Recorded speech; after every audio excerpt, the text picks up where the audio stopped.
बलदियाती election में नसीराबाद समेत पूरे कंबर जिले में पीपी पारा क्लीन स्वीप करण की खुशी में जियालन पारा कंबर शहर में पीपी जिले कंबर के सदर हाजी कमरुद्दीन गोपांग, पीपी जिले कंबर के जनरल सेक्रेटरी हाजी मोहम्मद पुन्नल सुमरो, पीपी जिले कंबर के इंफॉर्मेशन सेक्रेटरी डॉक्टर न्याज टांडियो, पीपी ताल के नसीराबाद के बहादुर सदर इंजीनियर खान मोहम्मद फुलपोटो, पीपी ताल के नसीराबाद के जनरल सेक्रेटरी इंजीनियर मंजूर कादिर कांधड़ो, पीपी सिटी नसीराबाद के जनरल सेक्रेटरी जियाले गुलाम रसूल खोसो,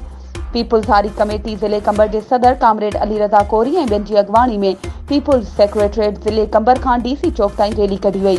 रैली में नसीराबाद वारे कंबर शहदाद कोट कुबो सईद खान, सिचावल मीरो खान, बहराम वगण गाजी ख्वाबड़ जे जियालन, चूंडियल चेयरमैनन, वार्ड काउंसिलरन, सपा फारी committee, youth lives forum, labour bureau जे जियालन शिरकत कई।